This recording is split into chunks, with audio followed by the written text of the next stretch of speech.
Boa tarde, pessoal. Eu estou trazendo para vocês hoje alguns slides que tocam na questão do novo acordo ortográfico da língua portuguesa, né? Ele foi um acordo que foi pensado lá em 1986, a primeira reunião que eles tiveram. Foram 8 países falantes da língua portuguesa como língua oficial: Brasil, Portugal, Angola, Cabo Verde, Guiné-Bissau, Moçambique, São Tomé e Príncipe e Timor-Leste. Tá? E o objetivo desse novo acordo ortográfico justamente era unificar a língua, né? Porque alguns países eles traziam algumas especificações diferentes dos demais, então eles pretendiam a unificação da língua. E então, na primeira reunião eles pensaram, tiveram outras reuniões e a partir de 2012, 2011, 2012, sem data muito específica, um novo acordo ortográfico entrou em vigor. O que mudou?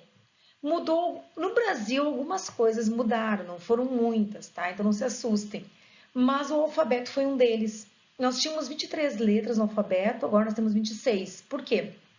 Porque nós acolhemos 3 letras que eram tidas como estrangeiras: o W, o Y e foi o K, o W, o Y, perdão, gente, tá? Foram as 3 letras que eram tidas como estrangeiras. Agregaram ao alfabeto, então agora nós estamos com 20. Outra questão foi o trema. O trema, né, o uso do hífen e a acentuação em algumas palavras, o acento diferencial. Vamos ver cada um deles, tá bom, gente? Bom, nesse contexto todo, o trema ele foi abolido, não existe mais trema nas palavras, então nós temos o quê? Nós temos a palavra linguiça e 50 e sequestro, por exemplo, que antes levavam trema, agora não levam mais. Não mudou, não mudou a forma de nós nos expressarmos, a forma de nós falarmos, né? Mas só caiu o trema, então continua sendo linguiça e não linguiça, né? 50 e não 50 e sequestro e não sequestro.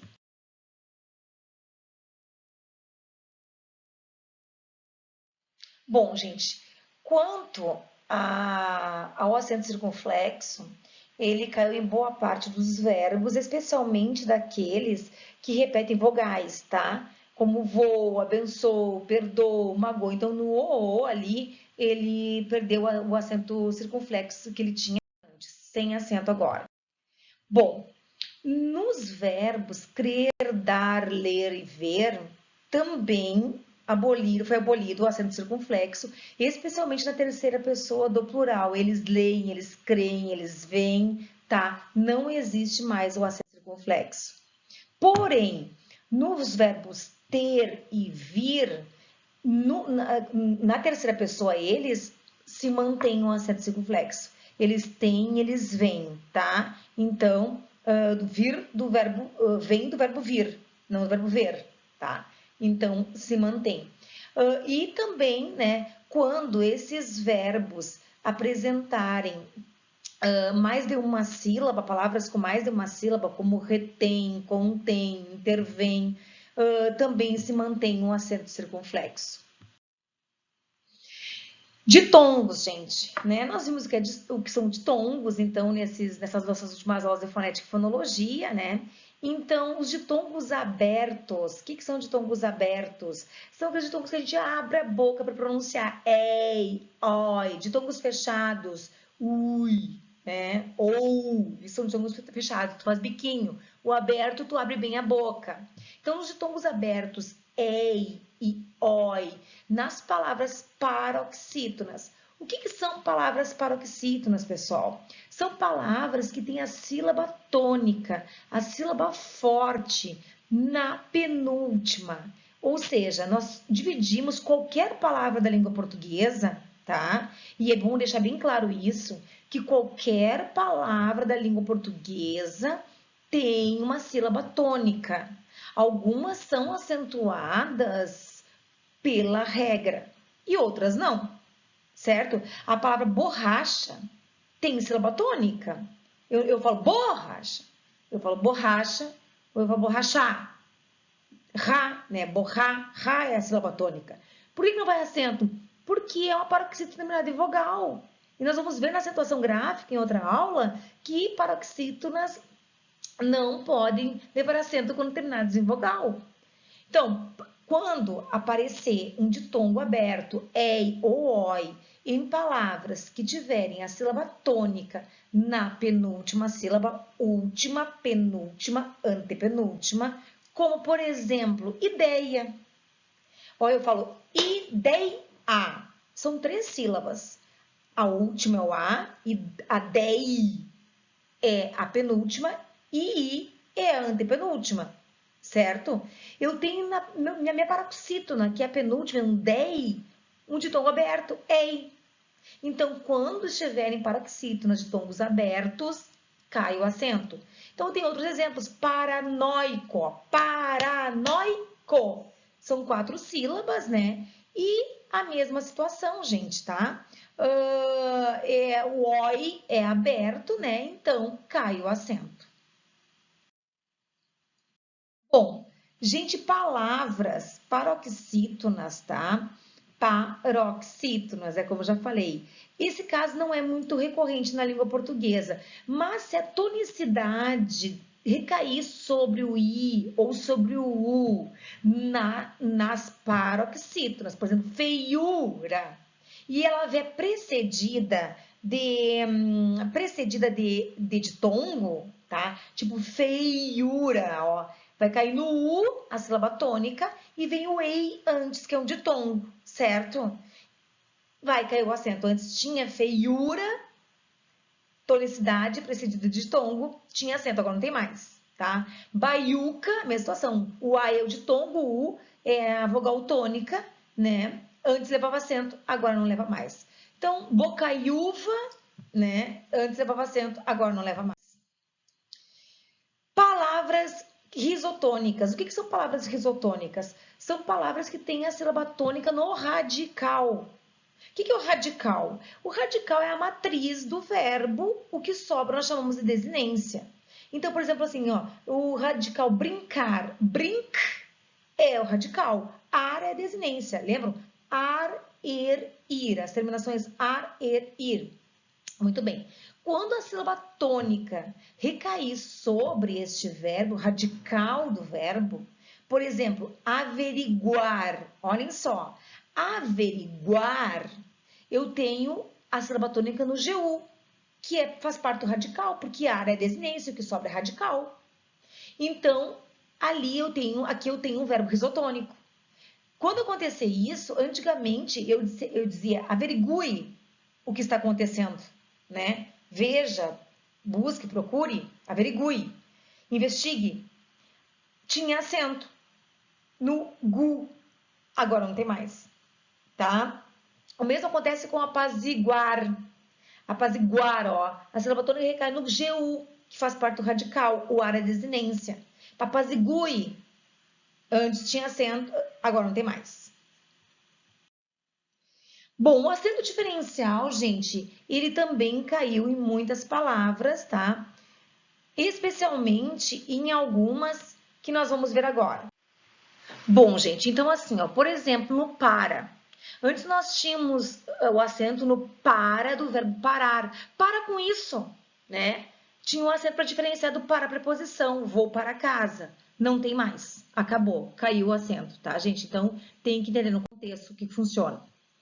O pela, por exemplo, eu tinha o pela, preposição, né? O pela, do verbo pelar, e o pelo, de cachorro, substantivo. Então, eu tinha, ela pela a criança, antigamente tinha acento, não tem mais. O pela preposição não tinha acento. Eu vou dizer pelo ou pela, né? Pelo caminho chego até o emprego, a fábrica, sei lá. E o pelo de cachorro, né? O cachorro sujou todo o pelo, tinha um acento circunflexo. Nenhum deles tem mais acento agora, tá? Tem que entender no contexto. Daí o polo, que é substantivo, e o polo, que é uma união antiga, diz ali, de por mais lo, preposição por mais artigo lo. Também não tem mais acento. Qualquer polo agora não tem mais acento, tá? Muito bem. E o pera e o pera, né? O pera, ele é um substantivo arcaico, né? Peraí, que a gente fala, né? Tinha acento pra gente na escrita, agora não tem mais, então não diferencia de pera, fruta, pera, substantivo, certo, gente? Muito bem. Que mais? O que se mantém nesses acentos diferenciais? Se mantém o por verbo. Você pode pôr esse estojo em cima da mesa e o por preposição. Então, o por verbo mantém um acento circunflexo. E o pode e o pode. É para mostrar essa diferença temporal, tá, gente? Então, assim, ele pôde viajar com Maria. Isso aconteceu, é pretérito. E ele pode viajar com Maria, é presente. Então, pode tem acento circunflexo, pode não tem, certo? Se mantém, então, o acento circunflexo. Uso de hífen, gente. O uso de hífen é uma situação, eu acho que é a mais problemática nessa reforma ortográfica da língua portuguesa. Então, assim, ó, o que você tem que cuidar? É uma dica, tá? Tem que cuidar o prefixo. Mas o que é prefixo, professora? Prefixo é aquele termo que a gente une a um nome X para formar uma nova palavra. Você vê na formação das palavras. Então, por exemplo, assim, ó, eu tenho a palavra social, tá? E eu vou formar uma outra palavra com social. Antissocial. Eu usei um prefixo, uma palavra antes do nome e formei um outro nome com outro sentido. Agora eu vou formar uma outra palavra de outra forma. Socialmente. Eu tenho um sufixo que eu agreguei um elemento pós o termo principal. Então, quando é antes, eu chamo de prefixo. Quando é depois, eu chamo de sufixo. Então, nós temos que cuidar dos prefixos das palavras no uso do hífen. Então, se terminar em vogal, tomem cuidado, porque ou une ou separa, tá? Então, vamos lá. Então, quando as palavras, eu tenho a palavra principal ali, começa com H e o que vem antes, né, gente, tem a terminação, geralmente vai ser em vogal. Então, por exemplo, assim, ó, o prefixo termina em vogal e a palavra seguinte começa com H. Anti-higiênico, anti-histórico, macro-história, mini-hotel, sobre-humano. Isso aí, né, são palavras que se mantém o hífen. Vou manter o hífen, não junto, continua separado. Então, terminou em vogal, iniciou por H, mantém o hífen. Bom, o que mais? Quando as palavras, né, essas duas palavras, o prefixo com a palavra principal, certo? Com o elemento, segundo elemento, que eles vêm chamando, né? Ambas terminarem em vogais, ambas terminarem, não, o prefixo terminar em vogal e o elemento, segundo elemento, começar com vogal iguais. Separa. Então, igual, separa. Certo? Então, contra, almirante, micro-ondas, que eram juntos antes, separa. Então, vogais iguais, separa. Certo, gente? O que se mantém? Com o prefixo vice. O vice se mantém. Vice-rei, vice-presidente, vice-almirante, mantém. O que mais? Vamos lá. Palavras, gente, em que o primeiro elemento, que é o prefixo, terminar numa consoante e iniciar o segundo elemento, certo? Então, por exemplo, com licença. Então, por exemplo, assim, ó, a palavra ali, hiperrequintado, termina em R e começa com R, certo? Então, mantém o hífen, não separa, gente, tá?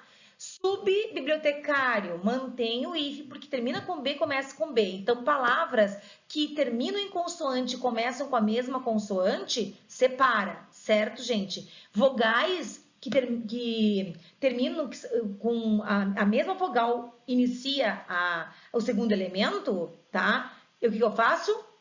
Separo, certo? Elas brigam, separa, não pode. Iguais, separa. O uso do hífen, então, com o sub, tá? Quando a segunda palavra iniciar, gente, com R, B ou H, certo? Então, assim, ó, sub-região, separa, porque é sub, começa com R. Sub-raça, separa. Sub-humano, separa. Sub-base. Então, sub, começando com R, B ou H, separa. O sufixo pan também separa quando ele iniciar por H, M ou N ou vogal. Por exemplo, pan-americano, separa. Separação, tá? Todos com hífen. O que mais? Ali vocês têm os prefixos, então, bem, sem, além, a quem, recém, pós, pré, pró, u. Então, ali vocês vão sempre usar hífen, pré-história, pré-vestibular, recém-casado, sem terra, bem-estar, bem-vindo, vai embora. Bom, agora, quando que vocês não vão usar hífen? Quando o prefixo terminar em vogal e o segundo elemento começar com vogais diferentes. Então, se iniciar com vogais iguais, separa. Se iniciar com vogais diferentes, junta. Então, por exemplo, eu tenho aeroespacial. Aero termina com O, espacial começa com E. Então, vogais diferentes, junta. Autoaprendizagem, junta. Eram separadas antes? Eram. Agora junta. Então, vogais diferentes, junta. Vogais iguais, separa. Vogais diferentes, junta. Vogais iguais, separa. Vogais iguais, separa. Isso, tá? Bom, quando é que eu não vou usar hífen? Quando o prefixo terminar em vogal, certo? Qualquer vogal, e o segundo elemento começar com consoante que não seja R ou S. Qualquer outra consoante. Por exemplo, anteprojeto, microcomputador, ó, micro, termina com vogal, começa com C. Anteprojeto, termina com vogal, começa com P. Então, terminou em vogal e começou com consoante que não seja R ou S, não separa mais, tá, gente? É junto.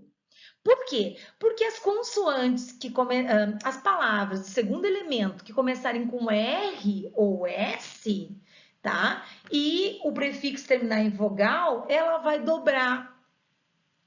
Como assim dobrar, professora? Ela vai duplicar a consoante. Então, por exemplo, antirrábico. Antes era separado por hífen. Antirrábico.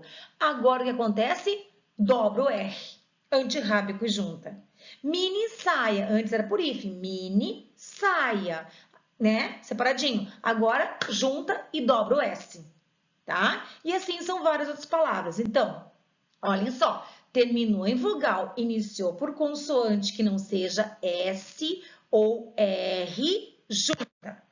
Terminou em vogal e começou por R ou S, junta e dobra.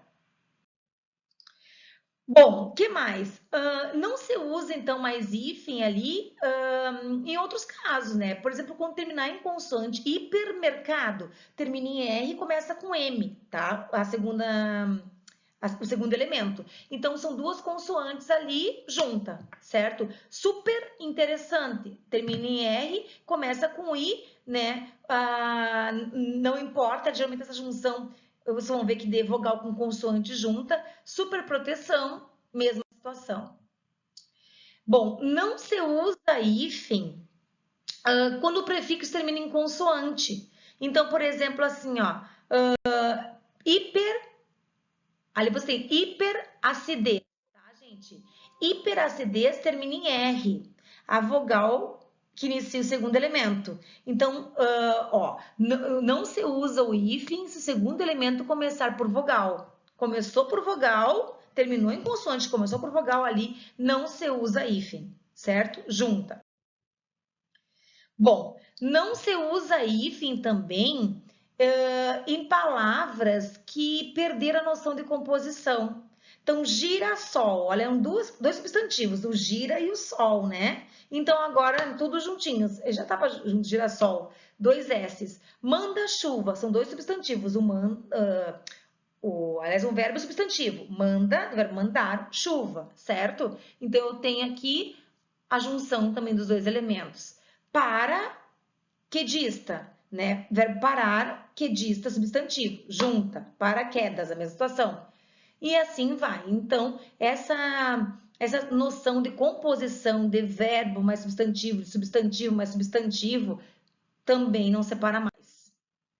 E a última situação que eu apresento para vocês é mais ou menos uma tabelinha dos hífens ali, para que vocês entendam o funcionamento de uma forma mais direta e objetiva.